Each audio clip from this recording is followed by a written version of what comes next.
Ashley Strid with KAMR NBC4 Sports.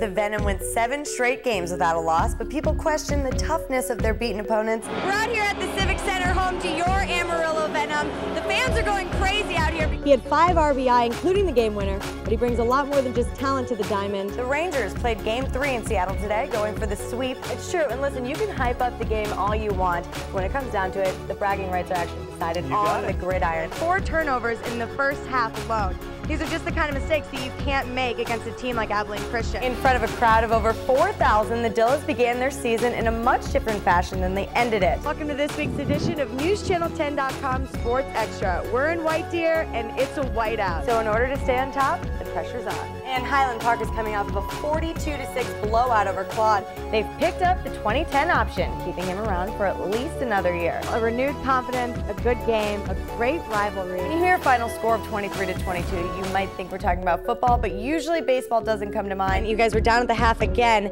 Kind of tell me what you guys did to pull together and win this one. And the anticipation of Amarillo baseball is kind of like waiting for Santa on Christmas Eve. Looks like a good time, but that was then and this is now. It's opening day out here at the Dilla Villa. Check this, 83 football scholarships have been awarded to athletes who participated in the MPIF Combine after only 2 years. And right now in the 4th quarter, they're up 47-34. We'll come back out here for a final at 10 on NBC, but for now, let's send it back to Adam in the studio. LeBronToTheMavs.com. It's a hilarious website with a great catchy song, but not so funny for Mark Cuban, who made some comments about LeBron coming to Dallas and he got fined $100,000. That's jump change for him. Yeah, I'm like, that's a lot of money. They're the Panhandle's version of the Odd Couple. One can run his weight in miles, the other is a titan of strength, starring Swayze Brown in the 800 and Laquan McGowan in the shot put. He's just a lot of fun. He really is. He's kind of quiet. Knows how to make a person feel good about themselves. Despite their difference in stature and skill set, the team camaraderie runs deep. He cheers me on when I'm throwing. I cheer him on when he's running. He really is supportive of me, and he wants me to do good. McGowan and Swayze know success loves company. But after he got his medal in shot put, he came over and sat down under our little tent and was like, "Now you better not leave me hanging." I had to, do it for him too. These athletes did it for each other and their entire Boys Ranch community. Everybody that does stuff for Boys Ranch, I want to be able to show them what Boys Ranch can do. Both Brown and McGowan set personal records at the regional meet.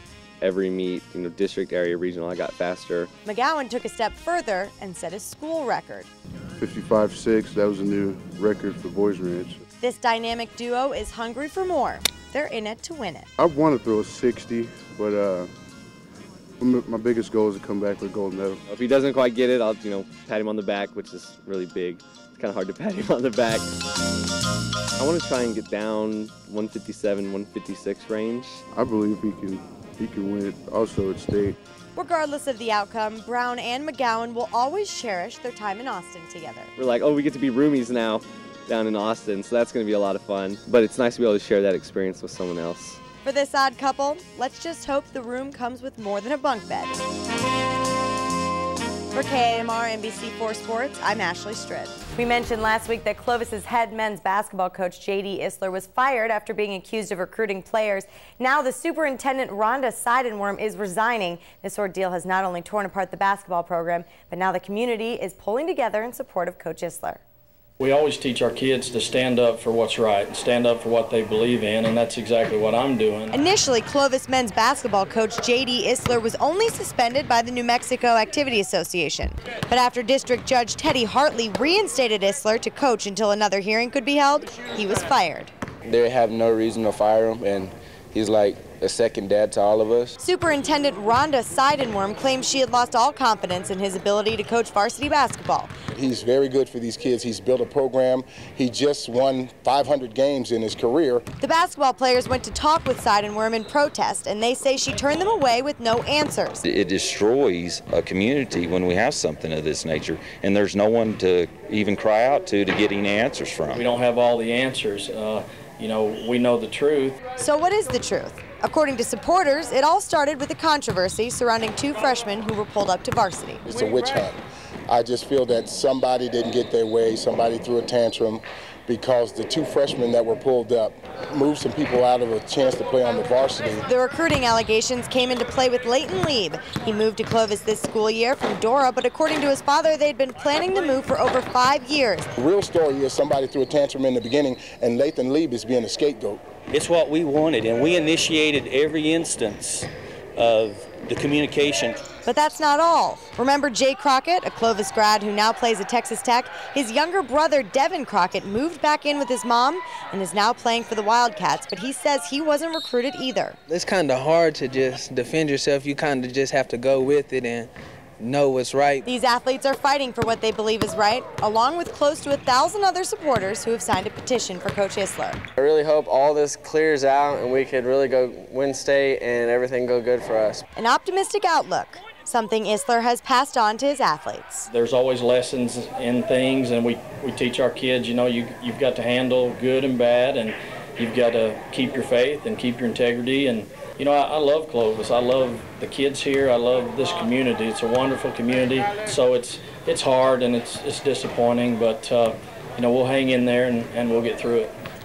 I contacted the NMAA athletic director, Brian Stacy, and Seidenworm, and none of them could comment. But Seidenworm did tell me how impressed she was with the players' dedication to their program. 8 avid runners in Amarillo qualified for the prestigious Boston Marathon. It's an honor. I mean, it's just a huge honor to be able to run Boston. Put in a lot of hard work, and so I'm finally glad to have the opportunity to go and have it done, to tell you the truth. Right now the forecast is looking good, so it should be easy. Anything's easy after running 20 miles in the freezing cold and snow. It was a rough winter to train. You know, on those cold, snowy mornings when we were getting out and doing those 20-mile long runs, it was a little difficult.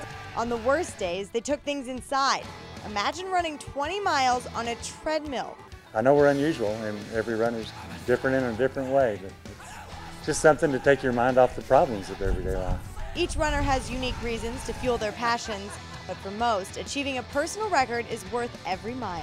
I had a good showing last year, and so I'm 53 years old. I want to do a personal record there again this year. After 16 weeks of grueling training, these qualifiers are ready to hit the road and join the party. And the streets are lined 3 and 4 people deep on each side of the road through part of the course. Boston is it's exciting and it's just electrifying. These 8 runners are lucky to be part of such a celebrated event, and after all the hard work, they deserve it. For KAMR NBC4 Sports, I'm Ashley Strid.